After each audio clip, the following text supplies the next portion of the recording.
GST हम लोग पढ़ रहे थे। जीएसटी क्या होता है ये सीख लिए थे कि जीएसटी एक इनडायरेक्ट टैक्स है जो गवर्नमेंट का इनकम का एक सोर्स होता है जो हर एक पर्सन पे अप्लाई होता है। फिर हमने ये भी सीखा था कि जीएसटी सेंट्रल गवर्नमेंट के पास भी पावर होता है कि वो टैक्स अप्लाई कर सकता है और स्टेट गवर्नमेंट के पास भी पावर होता है कि वो टैक्स अप्लाई कर सकता है। ये सारी चीजें हम लोग सीख लेते थे। जीएसटी का मेन एक ही ऑब्जेक्ट था कि सारे टैक्सेस को रिप्लेस करके उसको एक टैक्स में इंटीग्रेट करना। अब देखिए नेक्स्ट हम लोग पढ़ने वाले हैं जीएसटी क्यू। तो अब देखिए यही पढ़ना है आपको जीएसटी क्यू। देखिए लिखा है the indirect taxation system had inefficiencies and limitation due to multiple taxes. Central government levies like excise duty, service tax and other cesses. देखिए जीएसटी लगा क्यों आखिर? उससे कई प्रकार के टैक्सेस अप्लाई होते हैं। मल्टीपल टैक्सेस का मतलब सेंट्रल गवर्नमेंट के द्वारा कई सारे टैक्स, जैसे कि एक्साइज ड्यूटी अलग देना पड़ता था, सर्विस टैक्स अलग देना पड़ता था, सेस का मतलब होता है अतिरिक्त कर। इनके अलावा भी कई प्रकार के टैक्सेस हमें देना पड़ता था। लेकिन जब से जीएसटी लगा तो जीएसटी ने इन सारे टैक्सेस को क्या कर दिया? रिमूव कर दिया और उनको एक टैक्स में कन्वर्ट कर दिया। तो पहले जो टैक्स लगता था वो वैट था। वैट का मतलब होता है वैल्यू एडेड टैक्स। वैट का मतलब होता है वैल्यू एडेड टैक्स। इसको बोलते हैं मूल्य संवर्धन कर। मूल्य संवर्धन कर। देखिए जब जीएसटी नहीं था तो जीएसटी से पहले अपने कंट्री में वैट अप्लाई होता था, वैल्यू एडेड टैक्स। तो इसका थोड़ा सा अजीब फंडा था कि हमें वैट के अलावा भी कई प्रकार के टैक्स देने पड़ते थे। लेकिन जब से जीएसटी लगा वैट को क्या कर दिया गया? रिमूव कर दिया गया। तो अब वैट अपने यहाँ नहीं चलता है। आज भी जिनका एंट्री 2010 से लेकर 16 तक का है उनको वैट को कन्वर्ट करना होता है जीएसटी में। तो उतनी पुरानी एंट्री अभी तक सबने कन्वर्जन कर लिया है तो वैट का यहाँ से अपने कंट्री से रिमूव हो चुका है। तो अब अपने यहाँ चलता है जीएसटी। तो पहले लगता था वैल्यू एडेड टैक्स, सामान बेचिए तो भी वैट और खरीदिए तो भी वैट, लेकिन अब वैट वाला सिस्टम नहीं है। वहीं पे मल्टीपल टैक्स रेट लगता था, इन सबको हटा दिया गया और उनकी जगह एक ही टैक्स लगाया गया जीएसटी। नाम ये गुड्स एंड सर्विस टैक्स। चाहे आप सेवा की परचेसिंग कीजिए या सेलिंग कीजिए या गुड्स की आप सेलिंग कीजिए या परचेसिंग कीजिए, आपको केवल एक ही टैक्स देना है वो है जीएसटी। फिर देखिए क्या रहा है कि multiple point of taxation manufacturer trader service and so on. देखिए कई प्रकार के टैक्स अप्लाई होते थे जब कोई सामान मैन्युफैक्चर होता था। Manufacturing charge, packaging charge, modelling charge, कई तरीके के चार्ज लगते थे। तो उन सबको क्या कर दिया गया? रिमूव करके एक ही टैक्स अप्लाई किया गया जीएसटी। अब देखिए सिंपल टैक्स स्ट्रक्चर ये क्या कह रहा है? तो आपको पता है कि जीएसटी कह रहा है कि GST replace several indirect taxes. GST ने कुछ इनडायरेक्ट टैक्सेस को क्या कर दिया? रिमूव कर दिया और ये एक समान सभी सामानों पे या सभी सर्विसों पे अप्लाई होता है जीएसटी। और हर गुड्स या सर्विस पे जीएसटी का जो परसेंटेज है वो क्या है? फिक्स है। ऐसा नहीं है कि बार बार वो चेंज होगा। मोबाइल पे 18 है तो वो 18 है। नेक्स्ट देखिए elimination of cascading effect of tax. ये क्या कह रहा है? The input credit set off process is seamless and the benefit is duty pass on to consumer. अब देखिए ये सीमलेस फ्लो होता है। सीमलेस फ्लो का मतलब कि ये पहले कंपनी से मैन्युफैक्चरर से होलसेलर टू रीसेलर, ये इनडायरेक्ट टैक्स है। तो सीमलेस फ्लो का मतलब कि एक व्यक्ति से दूसरे व्यक्ति के ऊपर शिफ्ट होता रहता है कि हमने टैक्स अपने कस्टमर से लिया, यदि फिर वो किसी को सेल करेगा तो अपने कस्टमर से लेगा। तो ये सीमलेस फ्लो एक डायरेक्शन में कंटिन्यू चलता रहता है। अब देखिए टेक्नोलॉजी ड्राइवन सिस्टम ये क्या कह रहा है? ये robust and comprehensive IT system को be the foundation of the GST design in India where all taxpayer service such as registration, return, payment, self-assessment, and so on to be available the taxpayer online, making compliance easy and transparent. अब देखिए technology driven system यही करता है कि इन सारी चीजों को अब ऑनलाइन कर दिया गया कि किसी भी बिजनेसमैन को रिटर्न फाइल करने में कोई समस्या ना हो, फिर अपना रजिस्ट्रेशन जीएसटी डिपार्टमेंट में करना हो तो खुद से कर सकता है। कोई जरूरी नहीं है कि हम अपना रजिस्ट्रेशन जाके किसी दुकान पे या सीए से ही करवाएंगे, अपना रजिस्ट्रेशन हम लोग डायरेक्ट जीएसटी में कर सकते हैं, जो उसका चार्ज है हम लोग पे करके अपना रजिस्ट्रेशन कर सकते हैं। तो ये सारी चीजें ऑनलाइन सिस्टम हो गई है, जिससे कि हर एक बिजनेसमैन को या डीलर को क्या हो गया, टैक्स पे करने में आसानी हो। और जीएसटी इंप्लीमेंट करने से रिवेन्यू भी इंक्रीज हुआ है, देश का इनकम भी बढ़ा है। कैसे, तो आपको बताए थे कि पहले हमें अलग अलग जगह टैक्स देना पड़ता था और वो टैक्स ज्यादा से ज्यादा कंपनियां कलेक्ट करती थी, लेकिन अब वो टैक्स सारा किसके पास जाता है, गवर्नमेंट के पास। तो इसीलिए जीएसटी लगाया गया ताकि हमें अलग अलग जगह पे अलग अलग टैक्स देना ना पड़े, और हर गुड्स और सर्विस पे जीएसटी का परसेंटेज फिक्स कर दिया गया है, ताकि कंपनी उसे जितना में भी सेल करे लेकिन उसका फिक्स परसेंटेज गवर्नमेंट को पे करना। डुअल जीएसटी मॉडल क्या कह रहा है ये समझ लीजिए। तो देखिए कह रहा है डुअल जीएसटी मॉडल के अनुसार स्टेट गवर्नमेंट और सेंट्रल गवर्नमेंट दोनों को टैक्स लगाने और कलेक्ट करने का अधिकार दिया गया है, जिसमें स्टेट गवर्नमेंट को टैक्स रिवेन्यू के लिए सेंट्रल गवर्नमेंट पर निर्भर न रहना पड़े। तो देखो डुअल जीएसटी मॉडल यही कहता है कि जितना अधिकार सेंट्रल गवर्नमेंट को टैक्स कलेक्ट करने का है, उतना ही अधिकार स्टेट गवर्नमेंट को भी टैक्स कलेक्ट करने का है। स्टेट गवर्नमेंट टैक्स इसलिए कलेक्ट करता है ताकि उसे सेंट्रल गवर्नमेंट पे डिपेंड न रहना पड़े। ये रेयर कंडीशन में होता है कि देश में कोई आपदा आता है, तब उस समय स्टेट गवर्नमेंट सेंट्रल गवर्नमेंट से मदद मांगता है। इसीलिए क्या होता है, हम लोग दो टैक्स पे करते हैं, एक स्टेट टैक्स, दूसरा सेंट्रल टैक्स। चाहे आप देश से बाहर से सामान खरीदो बेचो या अंदर ही खरीदो, टैक्स उतना ही देना है, लेकिन बस टैक्स को क्लासिफाई कर दिया गया है, या आपको हाफ टैक्स स्टेट गवर्नमेंट को देना है, हाफ टैक्स सेंट्रल गवर्नमेंट को देना है। तो स्टेट टैक्स इसीलिए टैक्स का कलेक्शन करता है ताकि वो क्या कर सके, स्टेट गवर्नमेंट सेंट्रल गवर्नमेंट पे डिपेंड न रहे। ये गाड़ी किसी का है 6769 पल्सर गाड़ी है, जीएसटी मॉडल यही कहता है कि सेंट्रल गवर्नमेंट और स्टेट गवर्नमेंट दोनों के पास ये पावर होता है कि वो टैक्स का कलेक्शन कर सके, और स्टेट गवर्नमेंट टैक्स इसीलिए कलेक्ट करता है ताकि उसे सेंट्रल गवर्नमेंट पे निर्भर न रहना पड़े। ठीक, अब देखिए सप्लाई। टैली में सप्लाई या बिजनेस में सप्लाई वर्ड का मतलब क्या है। कह रहा है कि जीएसटी में सप्लाई शब्द का प्रयोग बहुत व्यापक है। सप्लाई को दो तरीकों से समझा जा सकता है, supply of goods and supply of service. दो तरीके का सप्लाई सबको पता है, या तो हम गुड्स की सप्लाई करते हैं, नहीं तो सर्विस की। यदि हम आपको कोई सामान बेच रहे हैं तो गुड्स की सप्लाई हो गया, और यदि हम आपको कोई सर्विस सप्लाई कर रहे हैं तो वो सर्विस की सप्लाई हो गया।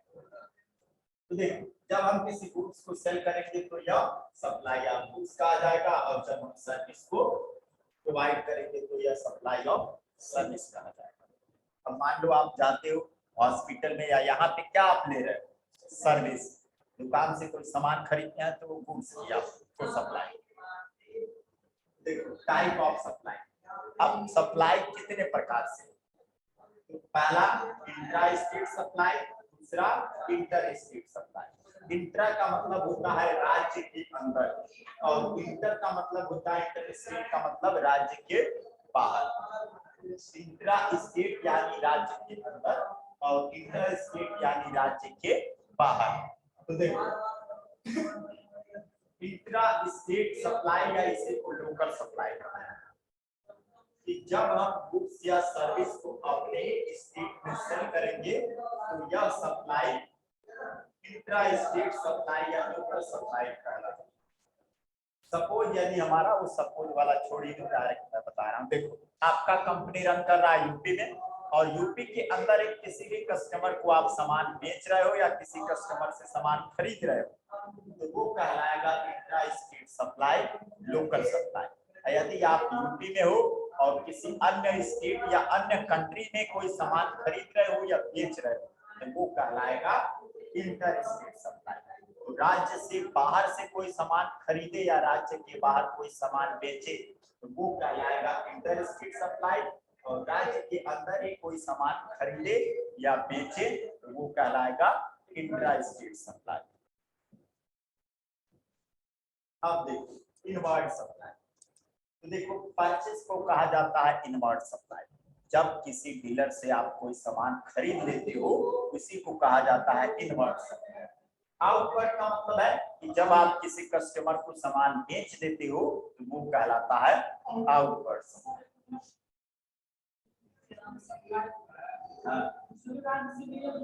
दूसरे देश से यही IGST ही रहेगा। अगर आप दूसरे राज्य से या दूसरे देश से सामान खरीदिए या बेचिए तो IGST, और अपने ही राज्य में सामान खरीदिए या बेचिए तो CGST और SGST, उसको बोलेंगे इंट्रा स्टेट सप्लाई। राज्य से बाहर या देश से बाहर आप कोई सप्लाई कर रहे हैं तो वो इंटर स्टेट सप्लाई। इनवर्ड का मतलब होता है परचेस को ही इनवर्ड सप्लाई करेंगे। जीएसटी में हम कुछ भी परचेस करते हैं तो वो हमारी इनवर्ड सप्लाई कहलाती है। होने पर हमें ITC यानी इनपुट टैक्स क्रेडिट प्राप्त होता है। आउटवर्ड जब हम कोई सामान सेल करते हैं तो उसको कहा जाता है आउटवर्ड सप्लाई, और आउटवर्ड सप्लाई करने पर टैक्स लायबिलिटीज बढ़ जाती है। अभी आगे पढ़ेंगे कि टैक्स लायबिलिटीज क्या है, ITC क्या है। एक बार और डिस्कस हम लोग कर चुके हैं, याद होगा आप लोग को। खरीदते वक्त जो हम टैक्स देते हैं उसे ITC कहा जाता है। अब बेचते वक्त जो हम टैक्स लेते हैं या कलेक्ट करते हैं उसे टैक्स लायबिलिटीज कहा जाता है। अब देखो फिर वही वर्ड आई गया टैक्स लायबिलिटीज। जब हम किसी गुड्स या सर्विस को सप्लाई यानी सेल करते हैं तो हम गुड्स की कीमत के साथ ही कुछ अमाउंट या GST भी कलेक्ट करते हैं। गुड्स को सेल करते समय हम जितना GST कलेक्ट करते हैं वही हमारी टैक्स लायबिलिटीज कहलाती है। उदाहरण के लिए कह रहा है कि मान लीजिए कि हमने एक गुड्स किसी कस्टमर को सप्लाई किया जिसकी कीमत 100 रुपए और उस गुड्स पर 5% GST लागू है, अगर टैक्स अमाउंट 5 होगा। इस प्रकार हम कस्टमर से टोटल कितना पैसा लेंगे 105, और जिसमें टैक्स लायबिलिटीज कितनी होगी 5। बेचते वक्त जो हम टैक्स लेते हैं वही क्या कहलाता है टैक्स लायबिलिटीज कहलाता है। 100 रुपए का कोई सामान है और 100 रुपए पे आपने 5 रुपए टैक्स ले लिया यानी GST ले लिया, तो ये 5 रुपए क्या कहलाता है टैक्स लायबिलिटीज। बेचते वक्त जो आप टैक्स लेते हो या कलेक्ट करते हो वही टैक्स लायबिलिटीज। ITC क्या है, तो खरीदते वक्त जो हम टैक्स पे करते हैं वही हमारी ITC कहलाती है। मान लो हम 200 का सामान खरीदे और 10 रुपए हमने टैक्स पे किया तो ये 10 रुपए हमारा क्या कहलाएगा ITC कहलाएगा। तो बेचते वक्त जो हम टैक्स कलेक्ट करते हैं उसे टैक्स लायबिलिटीज कहा जाएगा, और खरीदते वक्त जो हम टैक्स लेते हैं उसे ITC कहा जाएगा। ये दो चीजें क्लियर हुआ।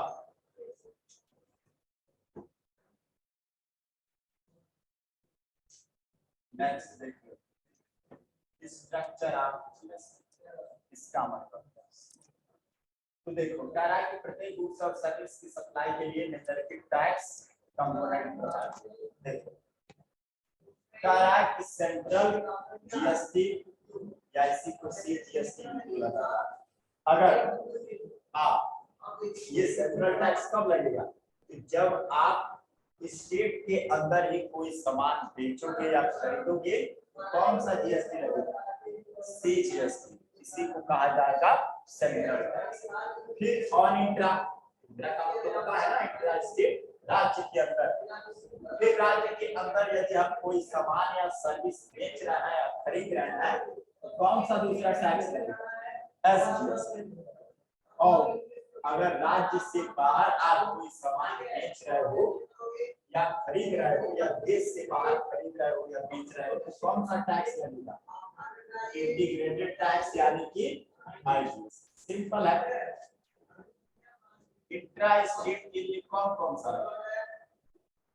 इंट्रा स्टेट है तो सीजीएसटी और एसजीएसटी। अगर इंटर स्टेट है तो लगेगा आपका आईजीएस। बस integrated goods and service tax. अगर राज्य से बाहर कोई सामान आप बेच रहे हो या खरीद रहे हो या देश से बाहर तो क्या लगेगा? आईजीएस। अगर आप अपने ही राज्य में किसी पार्टी से सामान खरीदे या किसी को बेचे तो सीजीएसटी और एसजीएसटी, यानी लोकल सप्लाई पे सीजीएसटी एसजीएसटी और इंटर स्टेट सप्लाई पे आईजीएस। अब एक होता है यूनियन टेरिटरी, ये समझिए, इसको बोला जाता है यूटीजीएसटी। अब ये कब अप्लाई होता है तो देखो, integrated tax IGST on intra state and import, ये भी कब होगा? On intra. इंट्रा का मतलब राज्य के अंदर ही कोई सामान बेचा जाएगा, union territory supply of goods और सर्विस दोनों लगेगा। देखो ये तब अप्लाई होता है जब केंद्र शासित प्रदेश, पता है अपने यहाँ केंद्र शासित प्रदेश अंडमान निकोबार द्वीप, दमन एंड दादरा, ये सब क्या है? केंद्र शासित प्रदेश। तो अगर केंद्र शासित प्रदेश है, जैसे मान लो पौंडीचेरी है, दमन एंड दादरा है, फिर उसके बाद लद्दाख है, ये सारी, अगर इस स्टेट के अंदर आपका बिजनेस रन कर रहा है और किसी को सामान बेच रहे हो तो पहला नंबर तो एक पे लगेगा सीजीएसटी और एसजीएसटी की जगह क्या लगेगा? Union direct tax. वहां एसजीएसटी नहीं लगेगा। एसजीएसटी की जगह क्या आ जाएगा? यूटीजीएसटी। तो ये चीजें ध्यान रखना। अब देखो यार, टैक्स सब्सम अंडर जीएसटी, जीएसटी में टैक्स को शामिल किया गया है। अब देखो ये क्या कह रहा है कि सेंट्रल टैक्स के अंतर्गत कौन कौन से टैक्स आते हैं? Excise duty, additional excise duty, ID कहा जाता है, service tax, surcharge. State tax या यूनियन टेरिटरी टैक्स पैट आ जाता है, purchase tax, entry tax, luxury tax, surcharge आ जाता है। और इंटीग्रेटेड टैक्स में काउंटर वैल्यू ड्यूटी, सीवीडी बोलते हैं, स्पेशल एडिशनल ड्यूटी और सेंट्रल सेल्स टैक्स। कि अगर आईजीएसटी की सब मतलब देश से बाहर या राज्य से बाहर अगर कोई सामान या सर्विस सप्लाई कर रहे हो तो उसमें ये सारा टैक्स शामिल हो सकता है। और राज्य के अंदर स्टेट टैक्स के अंतर्गत ये सारे टैक्स और सेंट्रल टैक्स के अंतर्गत ये सारे टैक्स। हाँ, ये सेंट्रल स्टेट दोनों के लिए। कि अगर मान लीजिए सेंट्रल गवर्नमेंट टैक्स कलेक्ट करेगा तो एक्साइज ड्यूटी अप्लाई कर सकता है, स्टेट गवर्नमेंट अप्लाई करेगा तो वैट तो लग नहीं रहा है, क्या लग रहा है? जीएसटी। तो ये सारे टैक्स अप्लाई कर सकते हैं। रजिस्ट्रेशन समझिए, रजिस्ट्रेशन क्या होता है? टैक्स आइडेंटिफिकेशन नंबर असाइन किया जाता था कि उसी प्रकार जीएसटी में रजिस्ट्रेशन होने के बाद बिजनेस को जीएसटीआईएन, पूरा नाम होता है goods service tax identification number assign होता है। यह जीएसटीआईएन 15 डिजिट का होता है जो पैन पर आधारित होता है, जिसका स्ट्रक्चर निम्नलिखित है। तो देखो इनकम मिलता है टैक्स आइडेंटिफिकेशन नंबर, जब इनकम टैक्स डिपार्टमेंट में रजिस्ट्रेशन होता है तो टैन नंबर मिलता है। ठीक उसी प्रकार जब जीएसटी डिपार्टमेंट में रजिस्ट्रेशन होगा तो आपको क्या मिलेगा? GSTIN number. और ये जीएसटीआईएन नंबर 15 डिजिट का कोड होगा। जब भी आप किसी बिजनेसमैन या डीलर का रजिस्ट्रेशन जीएसटी डिपार्टमेंट में होगा तो 15 अंक का उसे यूनिक कोड मिलेगा। ठीक, और वो कोड पैन पर आधारित होता है। पता है कि पैन नंबर 10 अंक का होता है, सबको पता है। 10 में क्या होता है? 5 अल्फाबेटिक, 4 न्यूमेरिकल। ऐसे ही होता है सबका पैन फॉर्मेट। शुरू का 5 अल्फाबेटिक रहेगा, 4 न्यूमेरिकल रहेगा, फिर एक अल्फाबेटिक। तो पैन पे आधारित ये जीएसटीआईएन नंबर होता है। और शुरू का जो 2 अंक होता है जीएसटी आई नंबर में, इसको बोला जाता है स्टेट कोड, राज्य का कोड होता है। जैसे यूपी का अगर कोई डीलर है तो उसके आगे रहेगा 0, बिहार का है तो रहेगा 10। हर स्टेट का अपना अलग अलग कोड होता है। दिल्ली का है तो 07, हर स्टेट का अलग अलग कोड होता है। तो जिस स्टेट का वो डीलर रहेगा, बिजनेसमैन रहेगा, कोड से ही हम पहचान लेंगे, रजिस्ट्रेशन नंबर देख के पहचान लेंगे कि ये बिजनेसमैन कहाँ का है। बस आपको स्टेट कोड मालूम होना चाहिए कि 07 दिल्ली का है, यूपी का 09 है, बिहार का 10 है, मध्य प्रदेश का 23 है। हर स्टेट का अलग अलग कोड होता है। जो शुरू का अंक होगा वो राज्य का कोड, बाकी ये जो 10 अंक होगा ये क्या होगा, पैन नंबर होगा। पैन नंबर में उसका पैन नंबर आ जाएगा, जिसमें 5 अल्फाबेटिक, 4 न्यूमेरिकल, फिर एक अल्फाबेटिक रहेगा। इसको बोला जाता है इंडाइटी कोड, इसको बोला जाएगा ब्लैक कोड, और ये होता है चेकसम। टोटल 15 अंक का यूनिक कोड मिलेगा जब कोई बिजनेसमैन अपना रजिस्ट्रेशन जीएसटी डिपार्टमेंट में कराएगा। और वो 15 अंक का जो जीएसटी नंबर मिलेगा उसमें शुरू का 2 राज्य का कोड रहेगा, बाकी 10 अंक पैन नंबर। 2 और 10 कितना हो जाएगा, 12, इंडाइटी कोड 13, ब्लैक कोड 14 और ये 15। टोटल 15 अंक का जीएसटी आईएन नंबर एक कोड मिलेगा।